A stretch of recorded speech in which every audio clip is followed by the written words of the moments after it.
Shadows in the void. The silence of space had never felt so oppressive. Captain Lyra Salzin stood on the bridge of the Dawnstar, watching the holographic display as another Allied outpost winked out of existence. What had once been a vibrant network of civilizations spanning thousands of systems was now reduced to a handful of blinking lights scattered across the vast emptiness. "That's the third this week," First Officer Revik said, his crystalline exoskeleton dimming in what Lyra had come to recognize as sorrow. The Arcadian homeworld is gone. Their fleet was the last major defensive force in the quadrant. Lyra's four-fingered hand tightened around the command rail. The Voidborn had appeared just 3 cycles ago, emerging from the dark space between galaxies. They didn't communicate, negotiate, or show mercy. They simply consumed, their black ships absorbing energy, matter, and even light itself. The once mighty Galactic Concordance had mobilized its forces, deployed its most powerful weapons, and still failed to slow the invaders' advance. "How many refugees did we manage to take aboard?" Lyra asked, her voice steady despite the weight pressing down on her chest. 217, Revik replied. "Mostly scientists, engineers, and a few military personnel. We're at maximum capacity now." Lyra nodded. The Dawnstar wasn't a warship. It was a long-range scientific vessel designed for deep space exploration. When the Voidborn attacked her homeworld, she had made the decision to save who she could rather than make a futile stand. Now her ship carried the last survivors of 7 different species. Captain called Taylor, the ship's sensor specialist. Her tentacles worked rapidly over the console. "I'm detecting something unusual. A signal, old but persistent." Lyra moved to Tella's station. "What kind of signal?" "It's unlike anything in our database. It's been repeating for at least 300 cycles, maybe longer.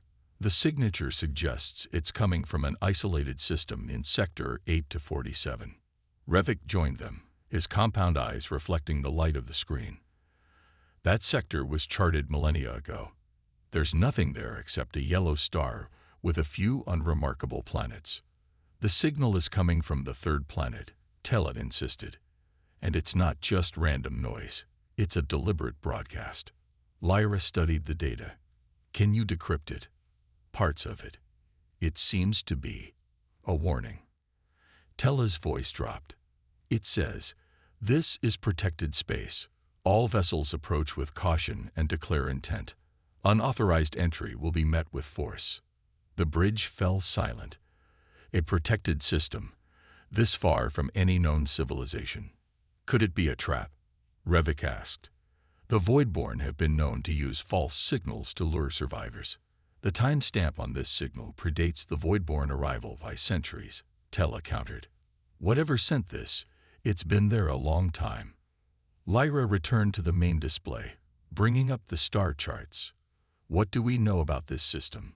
The ship's eye responded, its voice echoing through the bridge. "System designation: Sol, primary star, G-type main sequence.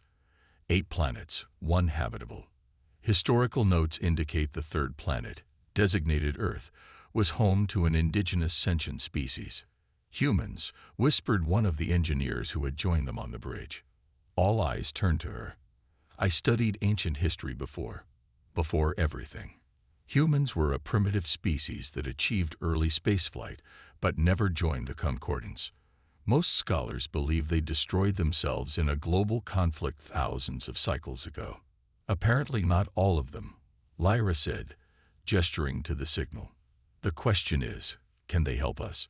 Or are we just finding another world for the Voidborn to consume?" The debate raged through the ship for days. Some argued that seeking out an unknown species was too dangerous. Others pointed out that they were already running out of fuel and supplies. They needed to find sanctuary somewhere. In the end, the decision was Lyra's alone. She stood in the memorial garden, a small chamber where specimens from each of their lost homeworlds grew in carefully maintained conditions. This was all that remained of once mighty civilizations. "We go to Earth," she announced to her assembled officers. "We have nothing to lose and potentially everything to gain." The journey took 16 days, each one tense with the fear of voidborne detection. As they approached the Sol system, Lyra ordered all non-essential systems powered down. They would enter as quietly as possible.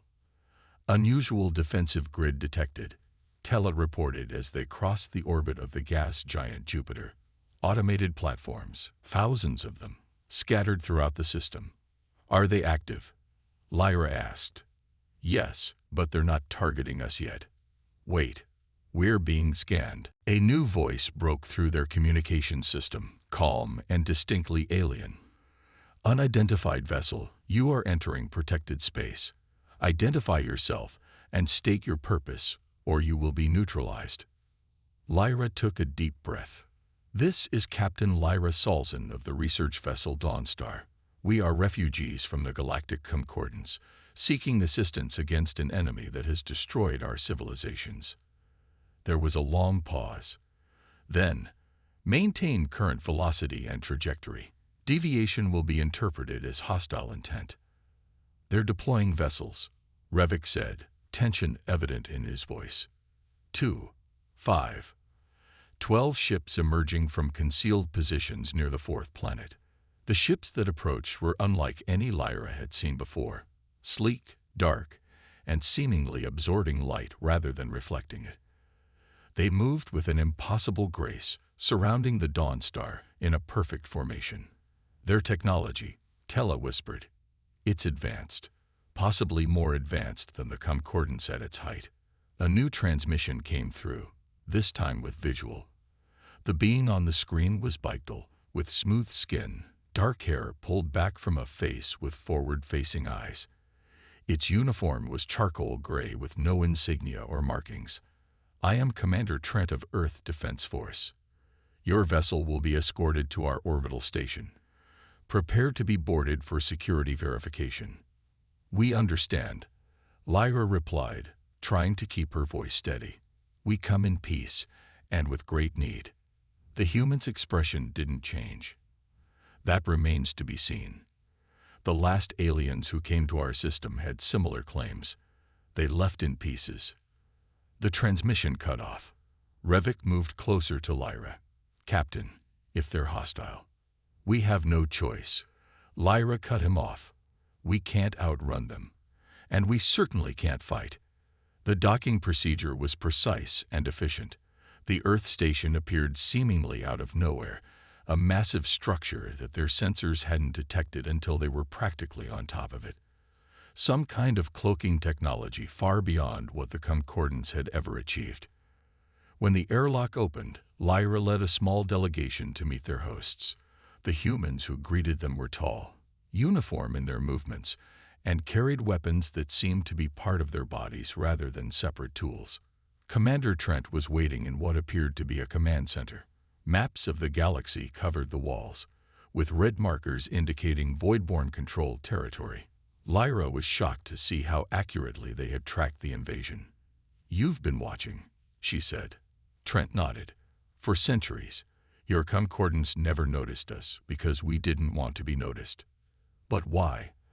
The Concordance brought peace and prosperity to thousands of worlds. Did it? A new human entered, older than Trent, with silver hair and piercing eyes. We saw an empire that enforced homogeneity and punished independence. We saw how your people treated primitive species like ours. Admiral Chen, Trent said, straightening. The refugees have provided data on the Voidborne advance. Chen studied the updated map, her face impassive. Worse than we projected. They've adapted faster than expected. Lyra stepped forward. You know about the Voidborne. How? We've encountered them before, Chen replied, her voice cold. A scout force, nearly a century ago. They found Earth. They did not leave. The implication struck Lyra like a physical blow. You fought them. Successfully. We destroyed them, Chen corrected. And we've been preparing for their return ever since. It seems they found easier targets first. The accusation stung, but Lyra couldn't deny its truth. The Concordance had grown complacent in its centuries of peace. Now, Chen continued, turning her full attention to Lyra. "Tell me everything you know about their tactics, their weaknesses, and their ships. Leave nothing out." For hours, Lyra and her team shared everything they had witnessed and recorded. The humans asked precise, technical questions that revealed a deep understanding of warfare that unsettled the refugees.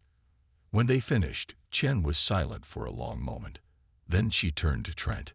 "Prepare the Ghost Fleet. It's time humanity joined the galactic community." "Admiral," Lyra said, finding her courage, "my people, the refugees on my ship, they need sanctuary." Chen's expression softened slightly. "Your people will be safe here, Captain Salzin, but I suspect many of them will want to join the fight once they see what we're capable of." As they were led to quarters prepared for them, Revik moved close to Lyra. "These humans," he whispered, "they're not what I expected. They speak of war as if it's their natural state." Lyra watched as human soldiers moved through the hallways with disciplined precision. "Perhaps that's exactly what we need right now," she replied. "The Concordants fought wars with diplomacy and compromise. The Voidborn have no interest in either." That night, from the viewport in her quarters, Lyra watched as ships began to emerge from hidden docks around the station. Hundreds of them, then thousands, a fleet that had been waiting in the shadows for generations. The battle that had seemed lost might not be over after all. Humanity had arrived on the galactic stage, and the Voidborn were about to face an enemy unlike any they had encountered before. The Awakening Storm. Commander Elena Reyes stood motionless as the holographic battlefield materialized around her. The Voidborn outpost glowed with an eerie purple light, its twisted architecture defying conventional physics. Intelligence suggested it housed a forward command node controlling Voidborn operations in 3 neighboring systems. "Target confirmed," she said, her voice calm despite the adrenaline coursing through her veins. "Ghost Squad, commence Operation Thunderclap." Around her, the 12 members of her elite unit activated their combat systems. Matte black armor sealed seamlessly over their bodies, neural interfaces connecting directly to their weapon systems. They weren't just soldiers, they were the pinnacle of human military evolution, the result of centuries of technological development in isolation. Captain Lyra watched from the command ship, her 4-fingered hands gripping the console. "They're going to attack directly. The outpost has at least 300 Voidborn defenders." Admiral Chen, standing beside her, merely nodded. "Watch and learn, Captain. This is why we stayed hidden for so long." The assault began without warning. The human soldiers didn't drop from orbit in shuttles or approach in armored vehicles. Instead, they simply appeared inside the Voidborn perimeter, their quantum displacement technology bypassing all physical barriers. Lyra's sensor specialist, Tila, gasped. "That's impossible. They're teleporting." "Not quite," Chen replied. "Think of it as temporarily shifting into a parallel dimension where physical objects don't exist, then shifting back. We discovered the principles behind it when the Voidborn first attacked Earth." On the tactical display, the human soldiers moved like ghosts. Their weapons, sleek rifles that seemed to channel pure energy, cut through Voidborn defenses with terrifying efficiency. The aliens, so unstoppable against the Concordance fleets, fell in droves. "They're not just killing them," Revik observed, his crystalline exoskeleton pulsing with excitement. "They're harvesting data. Look." He was right. Each time a Voidborn fell, the human soldiers extracted something from their remains, small dark crystals that they secured in specialized containment fields. "Their consciousness cores," Chen explained. "Each contains tactical data and a fragment of their hive intelligence. With enough of them, we can predict their strategies before they implement them." The battle was over in 17 minutes, not a single human casualty. The Voidborn outpost, a fortress that would have required a full Concordance battle fleet to challenge, lay in ruins. Commander Reyes and her team returned to the command ship, their armor retracting as they entered the bridge. Reyes herself approached Admiral Chen, her dark eyes intense but composed. "Mission accomplished," she reported. 32 consciousness cores recovered intact. The command node has been neutralized. Chen nodded. Casualties? None on our side. All Voidborn personnel eliminated. The alien refugees stared in disbelief. Lyra found her voice first. How? Even our most advanced military units couldn't stand against them in direct combat. Reyes turned to her, and Lyra was struck by how young the commander appeared without her armor. The Voidborn rely on fear and overwhelming force. They've never faced an enemy that wasn't afraid of them. But you should be, Lyra insisted. Everyone should be. They've destroyed entire civilizations. So have we, Reyes replied quietly. The difference is, we did it to ourselves first. Later, in the Strategic Command Center, Admiral Chen explained further. Earth's history had been defined by warfare. Unlike the concordant species who evolved toward cooperation, humans had spent millennia fighting each other. When they finally achieved peace, it wasn't through natural harmony, but through the hard-won understanding that came from countless conflicts. We nearly destroyed ourselves 3 times, Chen told the gathered alien representatives. Nuclear war, biological weapons, artificial intelligence. Each time, we pulled back from the brink and learned. We turned our most destructive impulses into disciplined strength. And when the Voidborn Scout Force found Earth, asked one of the Arcadian scientists, we were ready, Chen said simply. Not because we were stronger, but because we recognized what they were. Predators, like the worst parts of ourselves. We knew how they would think, because we had fought that way ourselves. The strategic displays around them showed the next phase of the human counteroffensive. 12 targets spread across Voidborn-controlled space. Simultaneous strikes designed not just to damage the enemy, but to provoke them. You want them to attack Earth, Lyra realized with sudden clarity. Chen smiled, the expression making her look more dangerous, not less. Precisely, Captain. The Voidborn operate on a simple principle: consume the weak, avoid the strong. Right now, they don't consider humanity a serious threat. We're going to change that perception. The provocations worked. Within days, Voidborn battle groups began converging on the Sol system. They abandoned conquests, pulled back from fronts, and redirected their forces toward this new threat that had dared to strike at them. The refugees watched in horror as the largest Voidborn fleet ever recorded, nearly 10,000 ships, approached Earth. Even with their impressive technology, how could humans possibly stand against such overwhelming numbers? Admiral Chen seemed almost pleased. They took the bait, she said, studying the tactical display. All of them, just as we predicted. This is suicide, Revik protested. Even your advanced weapons can't defeat so many. We don't plan to defeat them, Commander Reyes explained, joining them on the bridge of the command carrier. We plan to destroy them. All of them. At once. As the Voidborn fleet entered the outer Sol system, humanity revealed its true defense. The gas giant Jupiter shimmered and then changed. What had appeared to be a planet was in fact an immense construct, a weapon built inside a hollowed-out world over generations. The Forge, Chen said with quiet pride. Our answer to the Voidborn. We couldn't match them ship for ship, so we built something they couldn't comprehend. The Forge activated, and reality itself seemed to warp around Jupiter. A wave of energy unlike anything Lyra had ever seen expanded outward, washing over the Voidborn fleet. Where it passed, the black ships simply unraveled, their matter converting to energy that was absorbed back into the Forge. It's not a weapon, Tella whispered, her scientific mind grasping the concept. It's a counter-resonance field. It's canceling out whatever exotic matter the Voidborn ships are made of. In minutes, the greatest concentration of Voidborn power ever assembled had been reduced to scattered particles. No explosion, no debris field, just empty space where an armada had been. In the silence that followed, Admiral Chen turned to Lyra. Now comes the difficult part, Captain Salzin. The Voidborn have been defeated, but the galaxy they ravaged must be rebuilt. Humanity is ready to join that effort, but we will not be governed as your concordance once governed. What do you propose?